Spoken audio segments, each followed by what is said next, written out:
হরে কৃষ্ণ।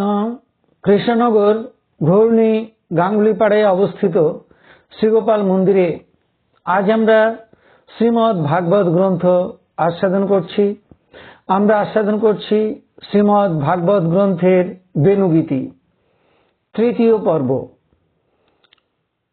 ভগবান শ্রীকৃষ্ণকে নমস্কার, ভগবান শ্রী নারায়ণকে নমস্কার, ভগবতী দুর্গা দেবীকে নমস্কার, শ্রী গুরুদেবকে নমস্কার। এখন আমরা আস্বাদন করছি বেণুগীতি। কোন একজন গোপিনী বললেন, সখীরে দেখ দেখ, আমাদের প্রাণনাথ ত্রিভঙ্গ বঙ্কিম থামে দাঁড়িয়ে কত না মধুরাতি মধুর স্বরে বংশী বাদন করছেন। আর সেই বংশীরব শ্রবণ করে বন থেকে ময়ূর ময়ূরী সব ছুটে এসেছে, আর আমাদের প্রাণনাথকে ঘিরে ঘিরে নৃত্য করছে পেখম তুলে। আহা, তাদের কত না আনন্দ!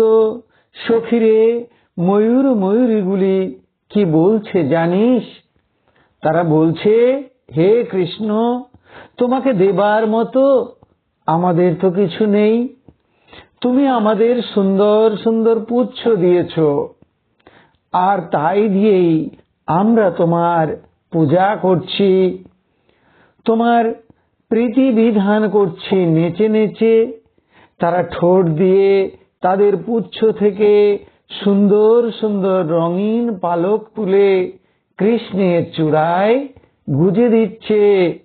আহা সখীরে, আমাদের প্রাণনাথ সেই ময়ূর ময়ূরীর নৃত্যের তালে তালে বংশী বাদন করে তাদের কতই না আনন্দ দিচ্ছে। সখীরে, আমাদের প্রাণনাথ সেই সকল ময়ূর ময়ূরীর প্রেম উপহার গ্রহণ করে তাদের কত না আনন্দ দান করছে, গর্বিত করছে তাদের। সখীরে, কেন বা আমি রাধা হলাম? কেন বা আমি গোপিনী হলাম? আমি যদি একটি ময়ূর ময়ূরী হতাম তবুও আমি ধন্য হতাম। সারাটি দিন আমার প্রাণনাথকে ঘিরে ঘিরে নাচতাম, তার চাঁদ বদন দর্শন করতাম, আর তার বংশী বাদন শ্রবণ করতাম। আমাদের জনম ধন্য হতো। একজন গোপিনী বললেন, দেখ দেখ সখী, আমাদের ব্রজরাজ নন্দনের বংশীধ্বনি শ্রবণ করে বনের হরিণীগুলি সবাই ছুটে এসেছে। এরা সব কৃষ্ণ সার হরিণ হরিণী। এরা জেনেছে যে কৃষ্ণই একমাত্র জীবনের সার, তাই তারা অপলক নয়নে আমাদের প্রাণবধূকে চেয়ে চেয়ে দেখছে। সখীরে, যে রূপ দেখবার জন্য আমাদের নয়ন সর্বদা ব্যাকুল হয়ে থাকে, এরা বনের হরিণী হরিণী হয়েও সেই রূপ দুনয়ন ভরে দেখছে। তারা নয়ন পথে আমাদের প্রাণনাথকে হৃদয়ে প্রবেশ করিয়ে নিচ্ছে। ডাগর নয়ন হরিণ হরিণী তারা, কৃষ্ণ প্রেমে তাদের দুটি নয়ন দিয়ে অশ্রু গড়িয়ে পড়ছে। আহা, তারা প্রাণনাথের বংশীধ্বনির তালে তালে নৃত্য করছে। তারা আমাদের প্রাণনাথের অঙ্গ স্পর্শ পাবার জন্য প্রাণনাথের অঙ্গে অঙ্গ ঘর্ষণ করছে। আহা, ধন্যাতি ধন্য তারা। সে কথা শুনে শ্রীমতী রাধারানী বলছেন, সখীরে, কেন বা আমি রাধা হলাম? আমি যদি রাধা না হয়ে বনের একটি হরিণ হরিণী হতাম তাহলেও আমার জনম ধন্য হতো। এমন গৃহবন্দী হতাম না। সখীরে, আমি যে আমার প্রাণনাথকে ঘিরে ঘিরে বনে বনে নেচে নেচে বেড়াতে পারতাম, দু নয়ন ভরে তাকে দেখতে পারতাম, আর তার অঙ্গের স্পর্শ পেতাম, আমার জনম ধন্য হয়ে যেত। একজন গোপিনী বললেন, সখীরে, ভগবান শ্রীকৃষ্ণ গোষ্ঠে গোচারণ করছে, আর বেণুবাদন করছে মধুর রবে। আর সেই বেণুরবে আকৃষ্ট হয়ে দেবরমণীগণ নিজের নিজের পতিকে সঙ্গে নিয়ে আকাশ পথে বিচরণ করছে। শ্রীকৃষ্ণের সেই কামোদ্দীপক বেণুগীতি শ্রবণ করে সেই দেব রমণীগণ ধৈর্যচ্যুতা হয়েছেন। তাদের চুলের খোপা থেকে ফুলগুলি সব খসে পড়ছে, তাদের কটিবন্ধন শিথিল হচ্ছে, কামাবেশে তারা পতির ক্রোড়ে ঢলে পড়ছে। এ কথা শুনে শ্রীমতী রাধারানী বললেন, সখীরে, আমার প্রাণবধূর বংশীধ্বনি শ্রবণ করে স্বর্গের দেব রমণীগণের যখন এমন অবস্থা হয়, তখন আলাবোলা গোয়ালিনী ব্রজ যুবতী আমাদের যে কি অবস্থা হয় বলতে পারিস সখী? আমরা যে তাকে আমাদের দেহ, মন, প্রাণ, জীবন, যৌবন সকল কিছু বিকিয়ে দিয়েছি সখী। আমাদের বলতে যে আর কিছু নেই। হে প্রাণনাথ, হে নন্দনন্দন, একটিবার উদিত হও আমাদের নয়ন পথে। তোমার অধরামৃত পান করাও তৃষিত আমাদের। তোমার রাঙা দুটি চরণ রাখো আমাদের বক্ষ পরে। হে প্রাণনাথ, একটিবার তুমি তোমার বাহু যুগল রাখো আমাদের স্কন্ধের উপরে। রাধা রাধা বলে একটিবার ডাকো চাঁদ বদনে, প্রাণ জুড়াও তোমার আলিঙ্গনে। একজন গোপিনী বললেন, হে সখী, দেখ দেখ আমাদের প্রাণনাথের বংশীধ্বনি শ্রবণ করে কি অবস্থা হয়েছে গোষ্ঠের গাভীগুলির আর ধেনুবৎসগুলির। গাভীগুলি ঘাস খাচ্ছিল মনের সুখে। যেই কিনা তারা বংশীধ্বনি শ্রবণ করেছে, অমনি তারা ঘাস খাওয়া ভুলে গেছে। তাদের বদন থেকে ঘাসগুলি ঝরে ঝরে পড়ছে। তারা দুটি কান খাড়া করে দাঁড়িয়ে পড়েছে। তাদের দুটি কানে তারা আমাদের প্রাণনাথের বংশীধ্বনি নিঃশেষে পান করছে, যেন একটুও বেণুনাদ গড়িয়ে বাইরে না পড়ে। সখীরে, তারা ব্রজেন্দ্র নন্দনের রূপটি দুটি নয়ন দিয়ে হৃদয়ে প্রবেশ করিয়ে নিয়েছে।